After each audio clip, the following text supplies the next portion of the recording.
Igual forma, les saludamos a quienes están en www.rcr.tv porque somos la radio que se ve gracias a la gente que nos sintoniza en Periscope, nuestra cuenta en Periscope, @RCR50. Gracias también a quienes en diferido se abocan a vernos en nuestro canal de YouTube. Nuestro canal de YouTube, se los recuerdo, es RCR750. Si lo escriben en la barra de búsquedas de YouTube y nos consiguen rapidito para ver no solamente Y Así Nos Va, sino absolutamente todos los programas de la estación. Bueno, ya estamos contactando con Daniel, pero como la pandemia tiene cosas interesantes que han cambiado el mundo, la de hoy es especialmente interesante y toca, ¿por qué no? Por supuesto que toca a Venezuela. Y tiene que ver con el tema petrolero, ¿no? Desde muy temprano ustedes saben que hay un corre-corre en el mercado del petróleo a nivel mundial, en los distintos mercados, porque no hay un solo tipo de petróleo, por supuesto. Y la cosa es más famosa cuando uno que está acostumbrado a ver o a evaluar, y sobre todo quienes hemos vivido los últimos 20 años de historia política y económica de Venezuela, evaluando el petróleo que sea $30 por barril, a $40 por barril, a $60 por barril, a $80 por barril, incluso cuando estaba Chávez en vida, por azares y fortunas de su vida, a este caballero le tocó administrar un barril de $100, que tenía un valor de $100 en los mercados internacionales. Hoy, en Venezuela, que además tiene problemas terribles dentro de su industria hace mucho rato y que además enfrenta unas justificadas sanciones en el campo petrolero por parte del gobierno de los Estados Unidos, prácticamente ha quedado como en una situación sin parangón, que es que el barril no vale nada. ¿Y por qué digo esto? Bueno, porque desde muy temprano estamos viendo noticias a propósito del desplome de los precios internacionales del crudo y sobre todo del indicador WTI, que es el indicador del petróleo de los Estados Unidos, el West Texas Intermediate. Entonces, cuando uno ve, por ejemplo, que temprano en la mañana se hablaba de un barril a $10, y dice, ¡ay! Se vino abajo el petróleo a nivel mundial. Pero entonces avanza la mañana hacia el mediodía y empieza a ver que ya no son 10, sino son 7, son 5. Y entonces empieza después el descenso de los $5 a los $4. Y entonces uno dice, bueno, pero esto no tiene fondo. No, no tiene fondo. Bueno, hemos llegado a un punto en el que el indicador WTI, entiendo yo que hace minutos, ha registrado valores en negativo.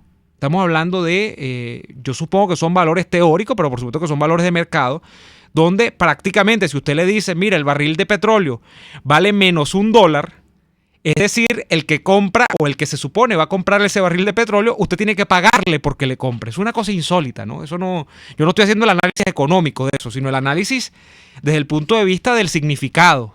Yo creo que eso es una cosa insólita, que un bien que es tan codiciado a nivel mundial, que desde prácticamente hace un siglo es el bien por naturaleza más perseguido en materia de energía a nivel mundial, ahora le paguen a la gente porque se lo lleve. O sea, los países que lo ofrecen le pagan, en teoría, por lo que está llevándose el país comprador, ¿no? Repito, eso es una movida de mercado que seguramente va a rebotar, como se dice en estos casos, ¿no? Esto va a volver a unos niveles más o menos regulares, pero el hecho es que ha llegado, repito hoy, el WTI a registrar valores en negativo, es decir, estamos hablando de petróleo que el país que lo vende no lo vende, sino que le paga al que lo compra para que lo compre. Es un desastre. Y en ese sentido salen entonces las colecciones de recuerdos, ¿no? Por ejemplo, de cuando Chávez dijo que él quería incluso que lo sometiesen a la prueba de tener un país o administrar un país en cuyo escenario el valor del barril petrolero fuese cero. Bueno, ya por la vía de los hechos Venezuela tiene un escenario petrolero muy complicado. Pero el caso es que, repito, la crisis ha llegado y esto lo que nos evidencia es el correlato económico de la crisis, no en Venezuela, sino a nivel mundial, donde sí realmente hay actividad económica y los países se mueven, necesitan moverse de hecho, y por eso es que después critican a Trump cuando habla de mover y reactivar las economías. Esos países están medianamente, por no decir que casi completamente detenidos. Y el correlato es este petróleo que se viene con un valor al suelo. Porque, por supuesto, países que producen petróleo y no tienen demanda de ese petróleo, es decir, no hay en salga a buscar el petróleo en los mercados porque no hay industrias trabajando, porque no hay carros moviéndose en las calles, porque no hay actividad de los vehículos que tradicionalmente utilizan los derivados del petróleo. Bueno, esos países no van a comprar nada y se quedan esos stocks allí aguantados en los países productores y exportadores, ¿no? Y eso es lo que estamos viendo en estos momentos. Daniel, buenas tardes, bienvenido. Buenas tardes, Neomar. Saludos para ti y para toda la audiencia. Yo esta tarde he hecho un esfuerzo. No ha sido, debo confesar que pensaba que iba a ser más difícil, porque la que fuese nuestra productora y que hoy es nuestra gerente de producción y jefa, Wilix Argaya, hoy está de cumpleaños. Así es. Y ella me había pedido que quería que le regalaran algún día petróleo. Entonces yo dije, oye, por lo menos un barrilito de petróleo le compraré. Bueno, le compré 10 barriles de petróleo a Wilix. ¿Ya los reservaste? ¿Qué? Ya los compré. Ok. Ahora el problema es mandárselos, ¿no? Ya vamos a arreglar eso, no te preocupes. Pero me imagino que por Amazon se podrá, ¿verdad? Claro, no, ya yo voy a hablar con la gente de Tu Plata para que me haga llegar, pero pero yo quiero el barril tal cual, o sea, porque esa es una discusión, Daniel, adicional. Si el barril es de aluminio o es de qué material es, o es un barril de madera, por ejemplo, de madera de sherry, donde añejan el whisky, o de bourbon, uno no sabe. Bueno, eso es bueno, que con espíritu pedagógico, digamos, a la gente. Tú sabes que, Neomar, yo no sé, yo creo que tú estabas en el liceo, ya yo estaba en la universidad, pero creo que tú estabas en el liceo cuando en Venezuela arrancó, en época de Caldera, creo, ya creo que era época de Chávez, el programa de educación petrolera. Eso lo adelantó PDVSA. En los colegios. Unas competencias de conocimiento en materia petrolera en los colegios y en los liceos. Daniel, yo estuve en la competencia. ¿Estuviste? Eso perdiste, ¿verdad? Eso fue en el último año, creo, del gobierno de Caldera, o el penúltimo año. Año 98 o 98. Yo estuve en la del 98. Creo que debe haber sido en el 98 porque ya yo estaba en la universidad. Yo estuve en la del 98, te digo. Eso se llamaban las Olimpiadas, algo así como las Olimpiadas Petroleras de... No correcto. Donde se medía. Fue un gran esfuerzo que hizo PDVSA, el Ministerio de Educación y el Ministerio de Energía y Minas, por empezar a enseñarle a la gente sobre el valor del petróleo, no el precio, sino el valor que tenía el petróleo para la sociedad venezolana. Y una de las cosas que allí te enseñaban, yo recuerdo porque tenía todos los folletos, porque conseguí que alguien que me los regalara, se los regalaban. Y una de las cosas que te enseñan y que luego yo pude ver, porque yo vi una materia que se llamaba Economía Petrolera, ¿era que se llamaba esa materia? Sí. Y además de eso vi una materia en la universidad, en la Escuela de Estudios Internacionales, una materia electiva que yo quería ver para entender, llamada Mercados Energéticos. Creo que ha sido una de las mejores materias que he visto en todo lo que he estudiado toda mi vida. Aprendí muchísimo. Pero y una de las cosas que te enseñaban en la materia de educación petrolera, y luego se entendía que tú lo sabías, es que cuando se habla de barriles, se habla de una unidad de medida. Uh-huh. No es un barril. A usted no le van a dar el petróleo en un barril. Es una unidad de medida. Obviamente, los elementos originales de almacenaje, transporte y venta, al ser barriles, pues hoy en día han cambiado, pero quedó la costumbre de usar el término. Pero es interesante porque hay gente que no sabe eso. No, la gente cree que es literal un barril como las comiquitas. Claro, hecho, pero nadie lo explica, Neomar. No. O sea, esas cosas, eso es una... O sea, en las escuelas debería enseñarse, en un país petrolero debería enseñarse sobre el petróleo. Así como, por ejemplo, en las zonas costeras de Venezuela, ¿verdad? Y voy a hablar por mi caso, el Estado Vargas. Lo que yo sé del mar, de la pesca, y de la navegación y esas cosas las sé, porque mi abuelo era marinero, y dos, porque me daba curiosidad el tema pesquero. Uh-huh. Pero te puedo decir que en el Estado Vargas la población vive de espaldas al mar, o sea, no hay cultura de mar, cultura de conocer lo que es la pesca, de conocer no es que te vayas a pescar, uh-huh, que podría ser una alternativa en estos tiempos de escasez, sin duda alguna, sino que no es, por lo menos conozcas qué es eso que está ahí frente a ti, que es el mar. Eso, lamentablemente, ese tipo de educación se perdió, chicos. Aquí han matado la educación. Imagínate tú que aquí mataron una cosa tan importante como lo era la educación para el trabajo. Uh-huh. En la educación yo en la escuela, no sé tú, Neumar, pero a mí en la escuela, en cuarto grado, yo tenía una maestra de educación para el trabajo que nos daban una cosa que yo pensaba oye, yo decía, oye, pero qué estupidez esto, ¿por qué me están dando a mí esto? Se llamaban manualidades. Yo era terrible, pero yo nunca logré armar nada. O sea, yo armaba legos y si acaso, yo no podía armar nada de lo que mandaba, artesanías, esas cosas, arcilla. Yo era terrible y me llevaba muy mal con la arcilla, Daniel. Bueno, la arcilla, esas cosas, pero fíjate, ahí a mí me enseñaron unas cosas que yo el día de hoy es que le agradezco a mi maestra que se llamaba Egda, la maestra Egda. Era una señora muy estricta de paso y muy buena maestra de manualidades. Pero que me enseñaron a pegar cierres, a coser botones. A ver, cosas que de alguna manera uno podría pensar que eran inútiles, pero que hoy en día uno se da cuenta de lo útiles que eran, ¿no? Uh-huh. Claro, y agarrar todo ese tipo de cosas. Sí, vamos a ir a la pausa comercial. Retomamos la comunicación con Daniel, que se comenzó a interrumpir hacia el final de lo que estaba contando, y venimos con más de Y Así Nos Va, hoy en vivo, completamente en vivo directo, 20 de abril de 2020. Ya venimos con más. Usted escucha Y Así Nos Va, con Daniel Lara y Neomar Hernández, solo por RCR 750 AM. Puedes seguirnos en nuestras redes sociales. En Twitter, @RCR750, la radio que se ve. Oh, el risotto, qué invento más maravilloso. Y en Il Sapore della Nonna te ofrecen los más deliciosos, los mejores, como el risotto caramelizado, acompañado de trozos de pollo, camarones, tocineta y una salsa de caramelo para chuparse los dedos. O el risotto di Baio, con queso fresco, lomito, y una salsa al pesto que te dejará sin palabras. Solo en Il Sapore della Nonna. Visítalos en la Avenida Victoria y a la bomba de gasolina Guayana. Il Sapore della Nonna, el sabor de Italia en Caracas. ¡Qué fastidio! Este carro no agarra segunda.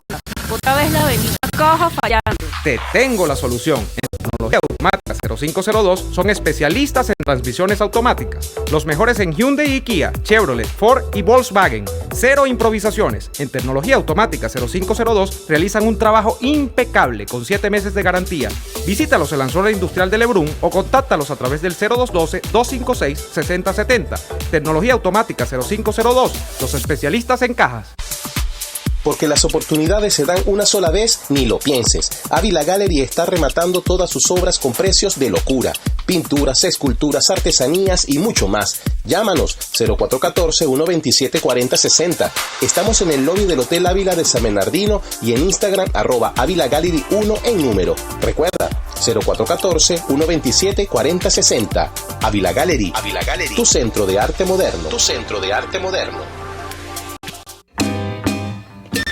Les estamos presentando Y Así Nos Va, cuando se tiene algo que contar, con Lara y Hernández, solo por RCR 750 AM. De vuelta en Y Así Nos Va, varias precisiones. Por ejemplo, hay gente que dice, pero si ese es el precio del petróleo, ¿cuál es el precio de Venezuela? Bueno, tienen que tener todo como una referencia. El precio que se está manejando, el que ha causado alarma en las redes, es el precio del West Texas Intermediate. Ese precio es el referente en general, el marcador del petróleo en los Estados Unidos, del petróleo que allá se produce, del petróleo que allá se comercializa. ¿Qué ocurre? Generalmente el precio del barril petrolero venezolano siempre es inferior. Yo diría, no hay una cosa como clara, muy marcada, o que yo recuerde muy marcada, pero la regla de correspondencia de ese precio con respecto al valor real del precio venezolano es algo así como el 70 o el 80% de ese precio total. De manera que si allá se está diciendo que anda en menos $1 el precio de ese barril, podríamos hablar de que el venezolano podría estar en torno a menos 1,75, 1,70, aunque eso ni siquiera es plausible en estos momentos, porque ya se decía que producto de todas las sanciones con el tema petrolero venezolano, ustedes saben que todo ese petróleo que sale de Venezuela, que sigue siendo mucho, aunque está absolutamente mermado por la precariedad de la industria, no tiene un marcador fijo. De hecho, lo que se ha dicho es que Maduro prácticamente lo estaba comercializando a mitad de lo que debería ser el precio real del barril venezolano, porque, porque todo el que compraba tenía que evadir una cantidad de sanciones que tenía los Estados Unidos, tenía que buscar cómo transportarlo, una cantidad de cosas, pues. Entonces, el escenario es aún peor para Venezuela. Podríamos estar hablando de que el petróleo venezolano estaría muy mal. Pero hay un tercer indicador, que es el precio del crudo en Europa, del Brent, que es el petróleo del Mar del Norte. Ese petróleo, entiendo yo, que estaba hasta hace nada en cerca de los $20. Ese había experimentado bajas. Ese es tradicionalmente el precio que más alto está. Es el petróleo más codiciado, por decirlo de alguna manera, por sus propiedades. Y es el que tradicionalmente tiene unos precios más altos. Siempre es ese. Luego viene el WTI.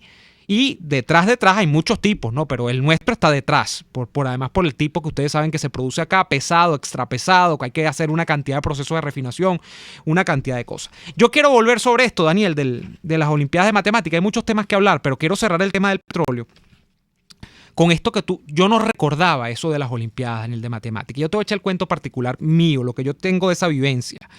A mí me llamaron de emergencia en mi colegio. Yo estaba apenas en sexto grado. Imagínate tú, cuando ganó Chávez yo estaba en sexto grado, tenía algo así como 11 o 12 años. Y llevaban a las Olimpiadas una representación del colegio. Eran varios colegios de Caracas. Y llevaban esencialmente a estudiantes de bachillerato, porque ya los muchachos de bachillerato habían comenzado a asomarse a las materias propias al tema petrolero en Venezuela. Cuando uno está en primaria, uno le hablan de petróleo, pero bueno, le hablan de historia de Venezuela, le hablan de geografía, pero no son materias como para uno meterse con el tema petrolero. A mí me llamaron porque no sé qué le pasó a uno de los muchachos de bachillerato que no pudo ir, se lo sacaron, y me llamaron a mí estando en sexto grado. Yo recuerdo que voy a eso, fui una sola vez, me dieron un libraco para que me lo aprendiera, que tenía unos términos enreversadísimos, yo no entendía nada.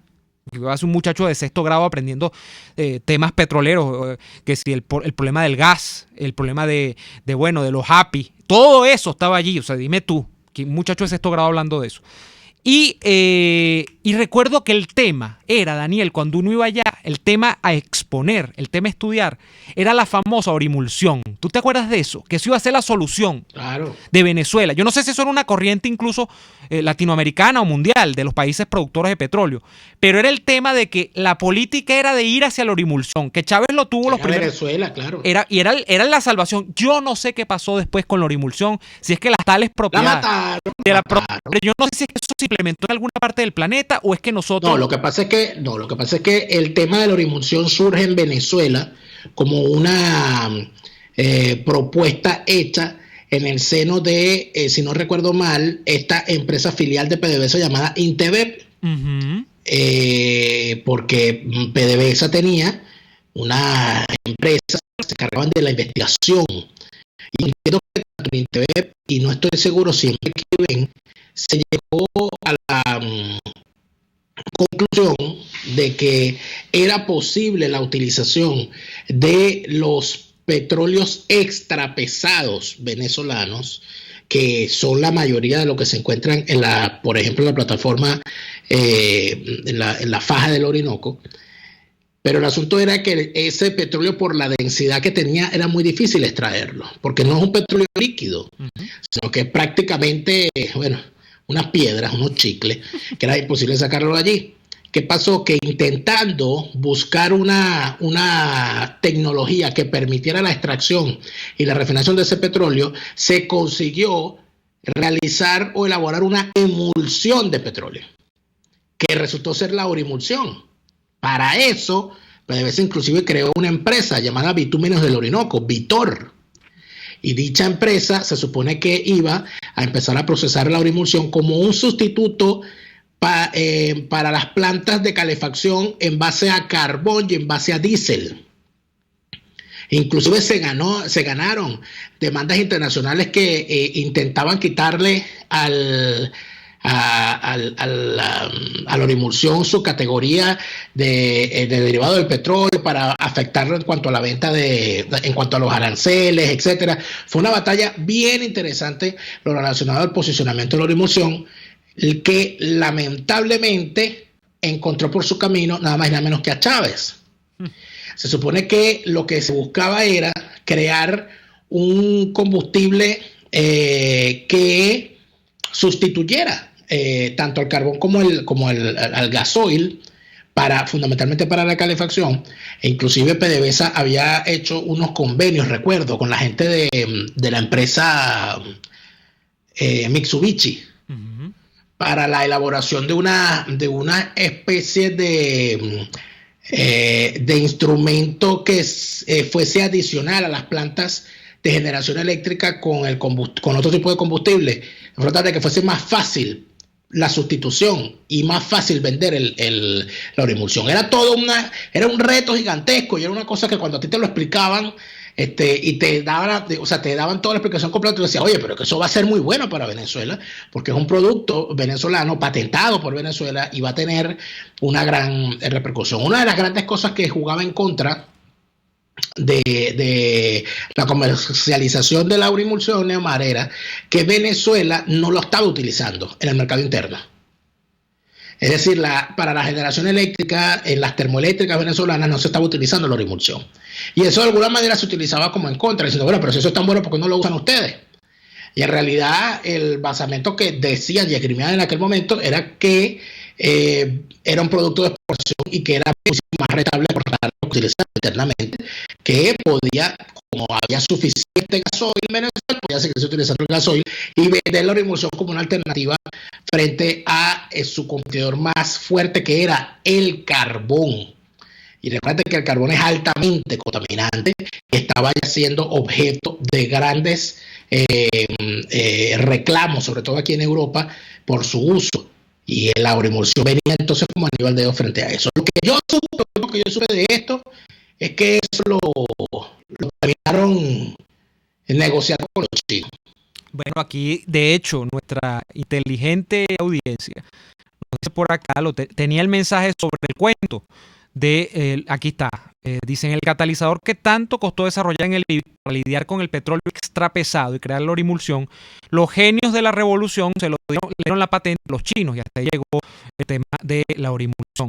Hay algo por acá que Maxey nos acota, que de lo que ella recuerda, este producto venezolano, de la industria petrolera venezolana, que en su momento era como el boom, estaba Italia. Luego eso quedó así, Italia estaba entre los posibles compradores, pero efectivamente tú me has traído al día de hoy ese recuerdo, Dani, porque yo tengo esa idea, esa palabra de la orimulsión como una gran solución al tema de la industria petrolera venezolana, por ejemplo, a unos precios. Yo jugaba con ese tema de los precios, ¿no? en el Twitter, que no eran los que tuvo Chávez. Recordemos que desde el año 2002, 2003, más o menos, justamente después de que Chávez sale de las turbulencias del golpe de abril y de las turbulencias del paro petrolero, parece que a Chávez, se le alinearon los astros y tuvo 10 años corridos de bonanza petrolera. Es decir, estamos hablando de un precio del barril que se montó en 40, 50, 60, llegó a estar en $100, creo que rozó los 110 en algún momento.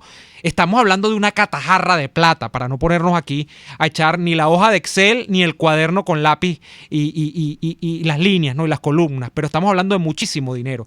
Bueno, yo recuerdo que esa industria no tenía nada que ver, ese boom del petróleo no tiene nada que ver, por ejemplo, con lo que fueron los años 90, que fueron muy difíciles, y sobre todo el periodo de Caldera. Caldera, en promedio, creo que manejó un barril de petróleo que estaba cercano a eso, $8, $10, si tú promedias los 5 años de la administración de Caldera. Y cuando yo leí este titular hoy de el WTI, en la baja de los precios que ha tenido desde que comenzó la mañana, recordaba increíble vivir así en un país con esas condiciones. Aquí hay alguien que nos dice, fíjate tú, a ver, Gregorio Corniliac, Daniel y Neomar están demostrando cero conocimiento sobre el tema petrolero. Muy bien, me imagino que usted es un experto petrolero y entonces... Bueno, pero que, señor, denos su teléfono para llamarnos si usted es experto. Claro. Porque yo confieso mi ignorancia, por supuesto. Hay muchas cosas que yo ignoro. Aquí el señor Nelson Pérez dice lo mismo. Daniel, cállate que te volviste puro balbuceo. Perfecto, señor Nelson Pérez. Indíquenos su número telefónico y envíenos su currículo, que seguramente como locutor usted podrá hacer un mejor trabajo que yo. Yo no lo dudo. Yo soy una persona que tiene muchas carencias, no tengo problema. Por aquí nos dice la señora, el señor Wilfredo Abreu, Dice, ¿para cuándo dejamos la noticia del cargamento de droga decomisado en el Caribe que involucra al cartel de los soles? Bueno, de eso vamos a hablar, porque precisamente una de las cosas que a mí me llama mucho la atención es que Hugo Chávez haya dicho en su momento que le pongan el petróleo a cero, que igualito Venezuela no caerá en crisis. Pero claro, porque Chávez era un visionario. Él sabía que había metido a Venezuela en el negocio del narcotráfico y del tráfico de cuanta barbaridad había, y por supuesto que su régimen iba a tener pensaba él, dinero eterno para sobrevivir a una caída del precio del petróleo. Es que el narcocomandante era un hombre visionario. Vamos a ir al corte y al regreso vamos a conversar de ese y otros temas. Ya venimos. RCR les está presentando a Lara y Hernández en Y Así Nos Va por sus 700 AM. Puede seguir nuestra programación a través de rcr.tv, la radio que se ve. Deja de sufrir para enviar tus compras a Venezuela. Con plata.com.be puedes enviar de todo desde los Estados Unidos hasta nuestro país. Alimentos, insumos del hogar, aparatos electrónicos, repuestos para tu vehículo, todo eso y más. En tuplata.com.be también hacen las compras por ti, sin complicación alguna. Envíos marítimos y aéreos que llegan rápido y seguro. Tuplata.com.be, la tarifa más baja y en el menor tiempo. Cuando de helado se trata, la cremosidad lo es todo. Por eso en Il Cuore di Gelato se esmeran en producir los helados más cremosos, de frutas, Nutella, arequipe o pay de limón. En Il Cuore di Gelato todos los helados son un regalo para tu paladar. Deliciosos. Disfrútalos en el nivel feria del Centro Comercial Multiplaza del Paraíso, frente a las escaleras mecánicas. Il Cuore di Gelato, helados que llegan al corazón. RCR 750 AM. Porque lo bueno une.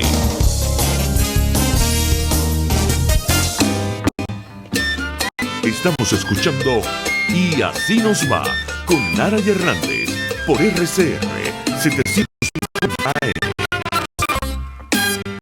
Hay una forma esencial que tienen los gobiernos, y no digo yo los gobiernos que son territorios, sino la figura del Estado para financiarse. O sea, en todos los países del mundo donde existe el Estado-Nación, que es la figura por antonomasia para de alguna manera delimitar tanto las fronteras administrativas como financieras, como políticas y a veces hasta culturales, porque eso es lo que distingue un gentilicio de otro, la frontera.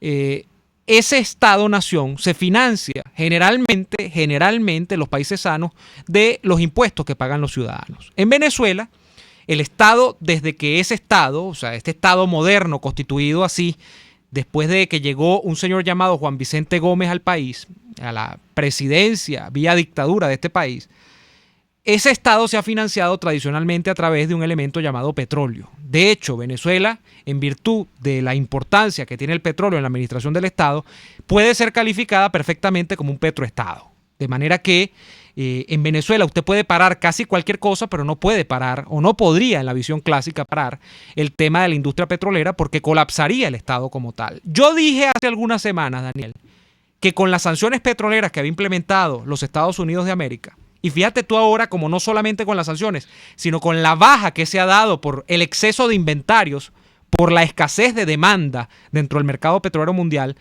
y esa quiebre, digamos, de el financiamiento que tienen muchos países que viven del negocio petrolero, pero fundamentalmente Venezuela, que vive o vivía tradicionalmente casi que solo del petróleo. En algún momento el 97, 96% de los negocios, del dinero que recibió el Estado venía de allí, vía directa o indirecta.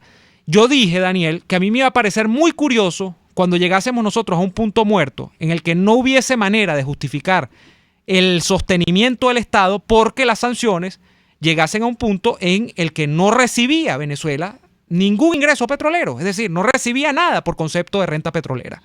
Bueno, ese punto ha llegado, Daniel, porque si bien Maduro comercializaba este petróleo por terceros, y lo hacía fundamentalmente con empresas que ahora también están sancionadas, empresas rusas, algunas otras de otras nacionalidades, todavía van a estar por allí, y bypaseaba sanciones internacionales, hoy no se puede hacer, es muy complejo hacerlo, y de hecho si lo quisiese hacer, el negocio sigue siendo a pérdida porque ya ustedes ven por dónde andan, o van a andar, esto probablemente va a repuntar, pero andan muy bajos los precios del petróleo.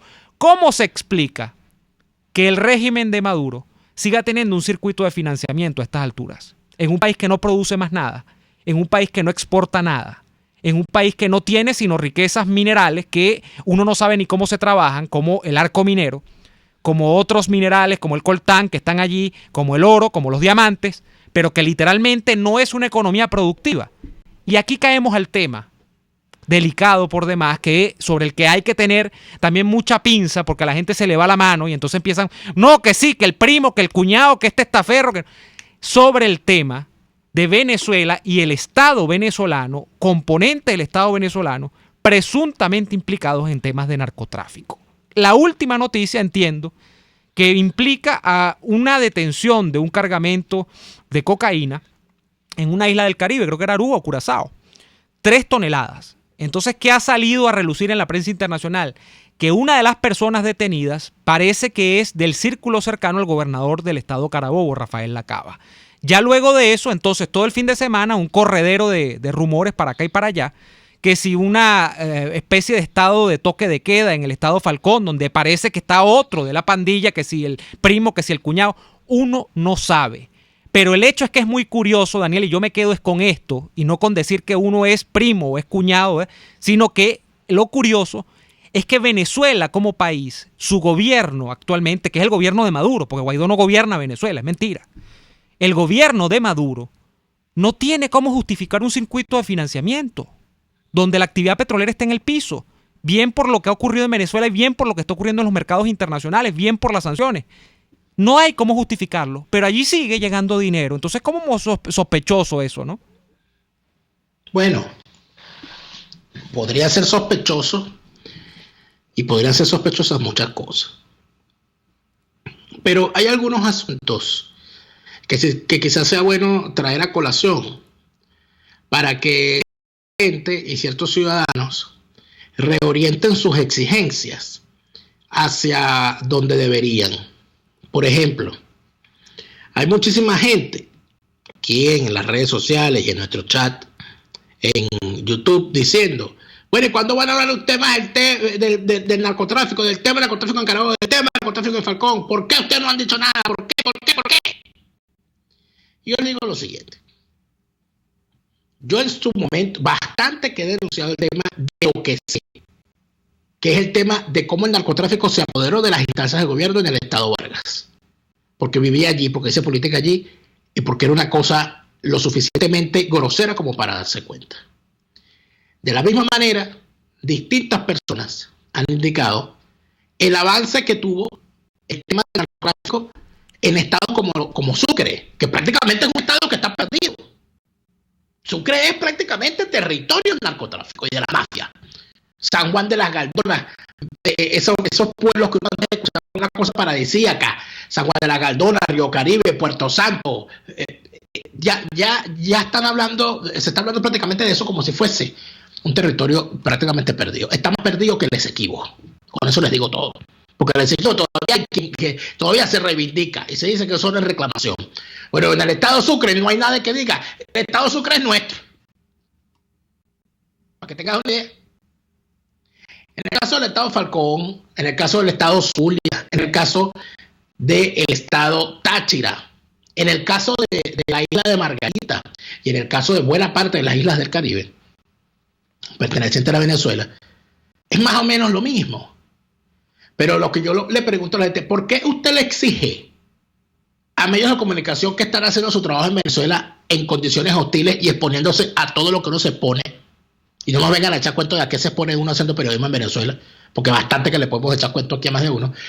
¿Por qué ustedes no van a exigirle a los dirigentes políticos que dicen ser tan valientes y luchadores en contra del régimen de Sucre, de Falcón y de Carabobo, que le echen el cuento de cómo es eso, que durante 22 años ellos jamás han hablado de narcotráfico en esa región?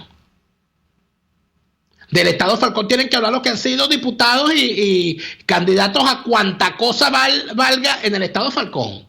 Bueno, sería bueno que el señor Eliezer Siri, que tiene como 50 años haciendo política en el estado Falcón y que ha sido candidato, bueno, a concejal, a diputado, a gobernador, a alcalde, a vicealcalde, a triple alcalde, a virrey y todas esas cosas, sería bueno que ese señor, que tanta paja habla en los medios, salga y ahorita nos echa el cuento de cómo es eso que él ha hecho política todos estos años en el estado Falcón y jamás ha hecho una sola denuncia con respecto al narcotráfico en la región. que salga el señor Stefanelli, que salga el señor Goyo Graterol, que salgan esos señores que han hecho política allí y que nos expliquen cuál era la situación que allí se vivía, qué sabían ellos sobre el asunto y cómo es eso que el Estado Falcón se convirtió en un coto cerrado del narcotráfico sin que hubiese un solo diputado que lo denunciara, sin que hubiese un solo político que pusiese una voz de alarma mundial a decir lo que allí estaba ocurriendo. Del Estado Carabobo, bueno, yo quiero que ahorita salgan todos los ridículos que andaban picándole la torta y el quesillo y la gelatina y sirviéndole los refrescos a la cava en las redes sociales y en los medios, porque la cava era un tipo diferente y que bueno, que por lo menos era simpático. Eso no es una mentira, eso es perfectamente verificable. No vayan a borrar los tweets que escribieron. No vayan a borrarlo, por favor. Más bien acumúlenlo y véanse ustedes en esas cosas que escribían. Bueno, ¿y cuántas denuncias hay contra la cava de dirigentes políticos de la región? Bueno, eso es un tema a discutirse. Y lo otro, ¿de verdad que el narcotráfico llegó con los chavistas? ¿O es que acaso los chavistas llegaron gracias a que ya el narcotráfico había acabado entre otras cosas, con las instituciones, por lo menos policiales y militares? Porque para que un tipo llegue a general, para que Rivero llegara a general, tuvo que ser primero coronel, teniente coronel, mayor, capitán, teniente. Es que él se convirtió en narcotraficante cuando llegó a coronel, cuando llegó a general. O es que el tipo venía arrastrando las panelas de cocaína desde que era teniente. Y así como él, otros muchos más. Entonces, ¿qué es lo que ocurre? Que hay otra cosa, Neomar, con lo cual, lo que pasa es que lamentablemente el día a día y los avatares digamos, el entender Venezuela nos deja por fuera muchas cosas. Pero Venezuela ha sido territorio donde la actividad principal, las grandes fortunas en la Venezuela colonial y poscolonial, ¿de dónde salían las fortunas? Del contrabando. Del contrabando. Maracaibo y Falcón eran territorio de contrabando. Sucre era territorio de contrabando. Desde que existía la casa guipuzcoana, ¿verdad? Y antes. Y inclusive antes. ¿Por qué? Bueno, porque se contrabandeaba cacao, se contrabandeaba tabaco, se contrabandeaba azúcar, se contrabandeaba todo. Entonces, ¿qué es lo que ocurre? Bueno, que para el que no lo sabe, el contrabando es una actividad ilegal. El contrabando es una actividad ilegal. Si usted, por ejemplo, en el estado Falcón, específicamente en el estado Falcón, la principal actividad de ciertos personajes es el contrabando, y no de hoy, de toda la vida. Eso es una realidad. Uno de los grandes negocios recientes es el tema del contrabando de pesca. ¿Por qué? Bueno, porque es muy, muy sabroso, ¿verdad? Tener combustible subsidiado con una embarcación matriculada en Venezuela, ir a cargar tu combustible barato en Venezuela, salir de faena de pesca y luego esa faena de pesca, en vez de venderla en el país donde estás matriculado con la gasolina que te vendieron o con el combustible que te vendieron, tal como establece la ley, tú agarras y te vas unas millas más afuera, llegas a Aruba y lo vendes a precios internacionales. Ojo, es un negocio, sí es un negocio, pero es ilegal, porque la ley lo prohíbe. Porque si usted está utilizando el combustible nacional, usted tiene que vender lo que está faenando, lo tiene que vender dentro del país. Eso lo dice la ley. ¿Quién le pone el cascabel al gato aquí? Pero entonces viene otra cosa, Neomar. Esto te lo puede contar. Bueno, esto está en la historia del crimen. Cualquier policía dedicado al combate al narcotráfico sabe esto. Y es más, te puedo poner ejemplos clásicos. Que el que contrabandea monta unas redes de distribución de su contrabando. Y esas redes, esas rutas que llaman, tienen un valor para él. Y ya llega un momento en que tiene las rutas controladas de tal manera que por esa ruta pasa todo. ¿O es que acaso esa embarcación que sale con cosas de Venezuela y llega a Aruba se devuelve vacío? Sí, como ni en estos tiempos de escasez. Entonces ahí es donde empiezan a tenerse respuestas, Neomar, de gente que preguntaba, bueno, ¿y dónde está saliendo tanto bodegón? ¿Y por dónde está entrando esa Nutella? ¿Y de dónde son esos dólares que están corriendo por Venezuela? Amigos míos, poco a poco vamos a ir llegando a la respuesta. Porque esa embarcación que sale de las costas venezolanas, luego de que agarran y entran cargamentos de cocaína por el estado Apure, aterrizan en pistas clandestinas y ni tan clandestinas, porque son abiertamente construidas por el propio gobierno regional de Falcón y por las alcaldías y controladas por esos tipos. De allí salen y llegan a Aruba, bien sea por vía marítima o bien sea por vía aérea, esas aeronaves y esas embarcaciones después se devuelven. ¿Y con qué vienen? Con dinero en efectivo y con productos también de contrabando, o comprados o intercambiados para ser vendidos a Venezuela a precios internacionales. Mira, eso no es, yo no estoy diciendo nada nuevo, esto es una cosa que lo saben todos los que han combatido el narcotráfico, porque ¿cómo empezó Pablo Escobar, Neomar? Como contrabandista de cigarros y de cuantas cosas así, después termina contrabandeando, sirviendo en su ruta para traficar cocaína. ¿Cómo comenzó Maclé? Como pirata de carretera. ¿Cómo comenzaron? ¿Con quién se aliaron los castristas, los cubanos, el régimen cubano, cuando montaron el departamento de moneda convertible, que no era otra cosa que un departamento especial para romper el bloqueo, con los contrabandistas y con los narcotraficantes? ¿Por qué? Porque querían usar esa ruta, bueno, para traer todo lo que necesitaran traer de los Estados Unidos comprado ilegalmente. Esa es la historia. Vamos a ir a la pausa comercial y venimos, se nos fue volando, con la parte final del programa del día de hoy. Ya venimos con más. Escuchamos Y Así Nos Va con Lara y Hernández, porque la realidad no se tapa con un dedo. Solo por RCR 750 AM. Sintonícenos a través de Periscope, @RCR750, la radio que se ve.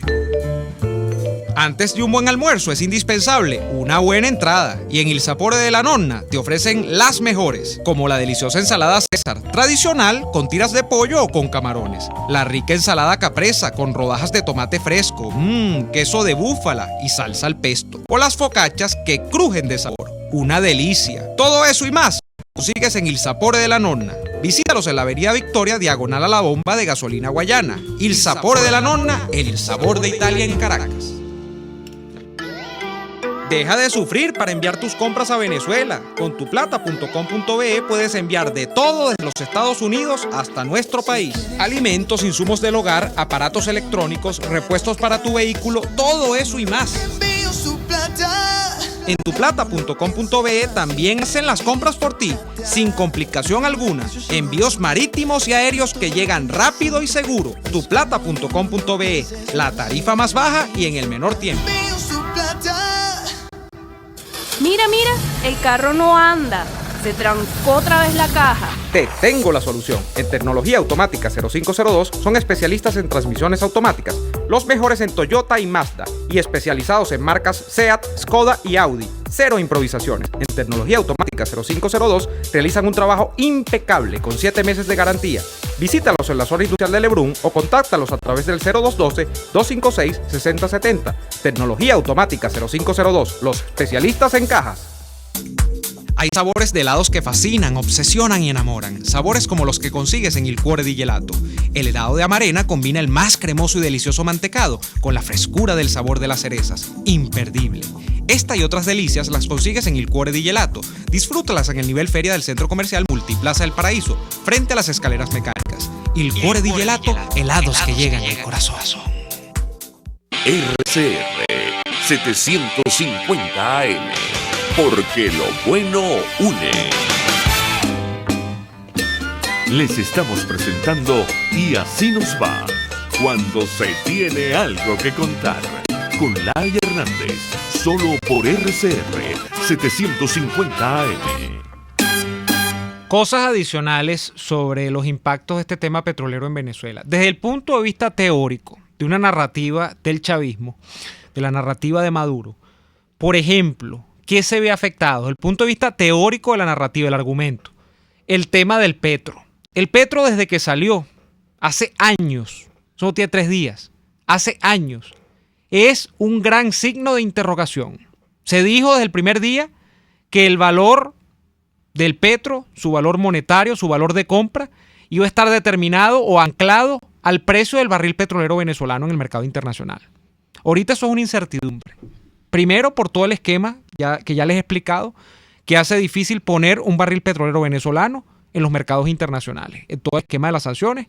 Segundo, además, porque no solo para el caso venezolano, Hay un problema ahora con el tema de los precios, que son precios que por supuesto pueden reflotar, son precios que van a rebotar seguramente, son precios que son a futuro, es decir, que hay transacciones ahorita que se están haciendo que no son ese precio probablemente, pero que ya eso evidencia un clima que no se va a revertir en 3 días del mercado petrolero completo, no del petróleo venezolano, del WTI, del Brent, de todos. ¿Qué estamos hablando acá?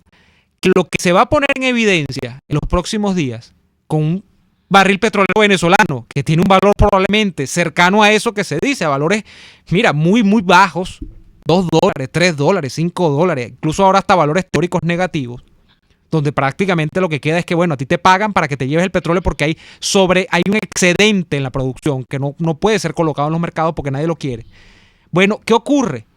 Que lo que va a quedar en manifiesto es que ese valor del petróleo, si es que acaso sigue operando como entelequia, como esa cosa que se ha planteado acá, que era una solución a la dolarización, una solución a la debacle del bolívar, eso no viene asignado por nada del valor del precio del barril petrolero.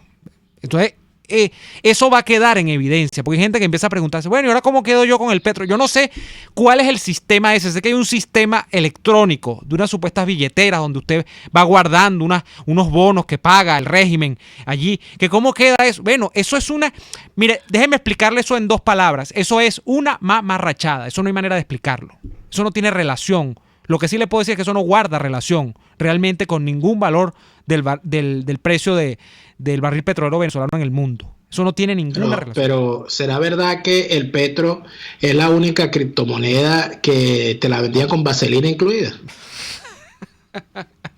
No es verdad, no es verdad, Daniel, porque los que hablan de esto dicen que el petro ni siquiera era criptomoneda. O sea, que no sé si veniera solo la vaselina, porque la criptomoneda no venía. Ah, puede ser. Bueno, pero en todo caso úsenla, los que lo tienen. Tengo que decir una cosa, fíjate, que es importante también, ¿no? Porque dicen, bueno, pero es que tú estás generalizando tal.